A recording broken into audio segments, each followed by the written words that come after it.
Hey, it's Greg from Mind Your Hives Beekeeping Podcast and Carajo Bee Farm. So I'm just following up on the winter shims that I showed you how I made previously. It is the day before Thanksgiving. I still haven't put insulation wraps on the outside of these hives. I don't necessarily think in Southeast Pennsylvania you need to do that if you have a good population of bees. And I think it's more detrimental to put insulation on too early in the season than too late.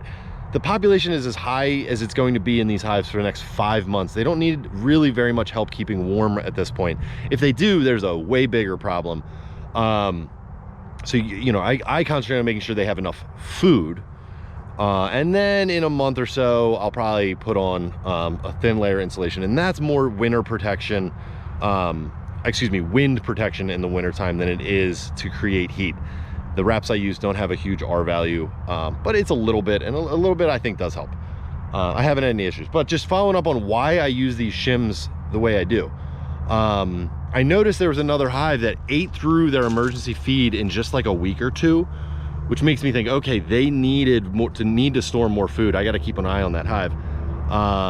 So I'm gonna check this one right here real quick. And the way these shims work, they allow you to check in on the so easy. And these are just cheap to make. That's the whole thing. I did the math on it. You know, each one of these shims costs about $5 to make in wood and screening. So take the lid off. Got our insulation in here. Nice tight fit, which is good. But pry this out. And then here you go. I mean, this is the emergency. So they're screening here. I don't have to worry about bees flying up. They still got a ton of patty. I'm not seeing any dents in the patty at all, really. I see some bees. I can see the capped honey up top here. You know, they've got a lot of food in this top box, and it doesn't look like they're too worried. But you can see some activity. But really, like I said, this is just so I can immediately go, all right, I'm checking this. They have feed. We're good.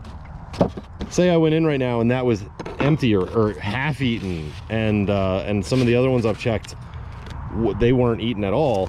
That's when I know, okay, there's something different going on here.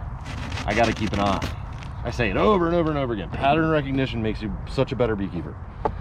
And a lot of times if you're taking notes, you can pick up on those patterns a little easier. That was quick and easy.